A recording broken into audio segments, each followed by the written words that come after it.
다음 자료에 나타난 전쟁 중에 있었던 사실로 옳은 것 찾아보겠습니다. 평양성에서 대승을 거두었다는 소식이라고 되어 있는데요.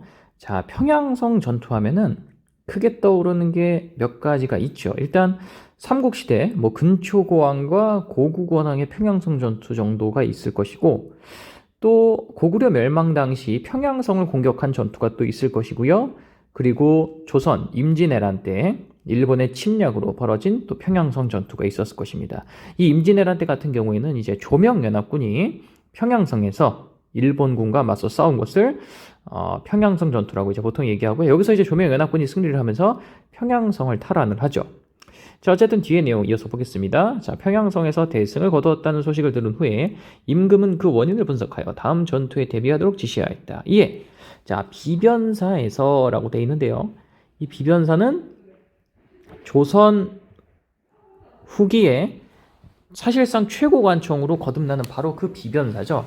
이 비변사가 원래는 이제 16세기 무렵에 변방의 어떤 침략 행위와 같은 이런 거에 대비하기 위해서 만들어진 임시관청인데, 어쨌든 이 비변사가 존재한다는 것은 조선이라는 얘기고요. 조선시대 평양성 전투라고 한다면 임진왜란일 확률이 굉장히 높겠죠. 자, 뒤에 계속 보겠습니다.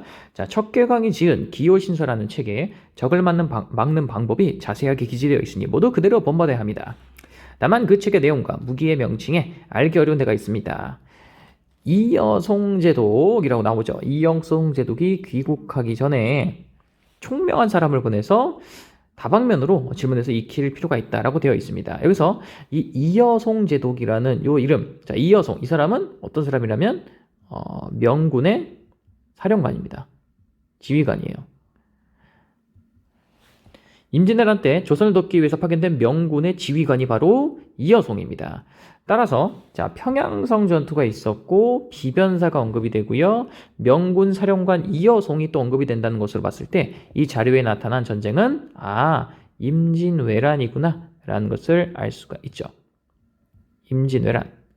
임진왜란은 1592년부터 1598년까지 전개됐습니다. 여기에는 정유재란 기간이 포함이 됩니다. 즉 임진왜란 시기에 있었던 사실로 옳은 것을 고르면 되겠습니다. 자, 골라볼게요.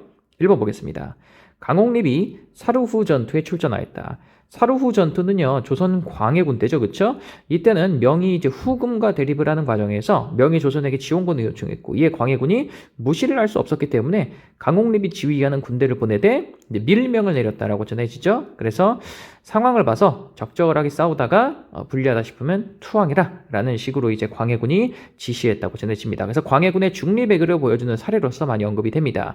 이 강홍립의 사루후 전투는 1619년이거든요. 따라서 임진왜란 도중이 아닙니다. 2번 볼게요. 청을 정벌하자는 북벌론이 대두되었다. 이것은 언제입니까? 이거는 병자호란 이후의 상황입니다. 특히 조선 효종 때 가장 많이 북벌론이 대두가 되죠. 따라서 역시 임진왜란 시기는 아니고요. 3번에 조선이 가도에 주둔하는 모문룡을 지원하였다라고 되어 있는데요. 이 모문룡은 명의 장군이죠. 원래 이제 후금을 견제해야 되고 갔었는데 이 모문룡이 조선의 평안도 앞바다에 있는 이 가도라는 섬에 들어갑니다. 이 가도라는 섬에 모문룡이 들어간 건 1622년이고요. 그 후로 모문룡이 1629년까지 여기 있었어요. 29년에 모문룡 사망합니다.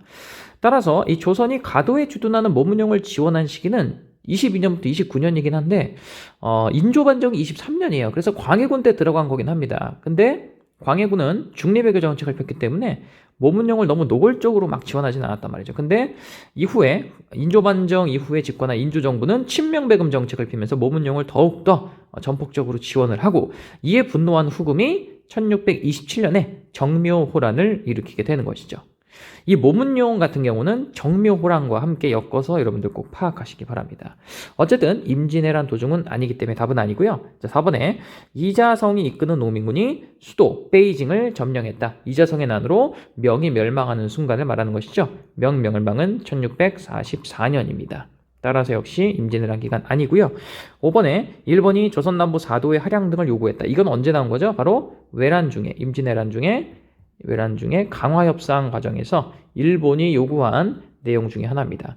이때 명나라 황제의 딸을 일본 천황의 후궁으로 보낼 것, 그리고 조선의 왕자와 신하 등을 인질로 보낼 것, 그리고 조선 남부 사도를 떼줄 것, 이런 무리한 요구를 하는 바람에 결국 임진왜란의 강화 협상은 결렬되고요. 이후에 일본이 다시 쳐들어온 것이 바로 1597년의 정유재란입니다. 그래서 이것은 임진왜란 도중에 있었던 일이 맞습니다. 따라서 정답은 5번이 되겠습니다.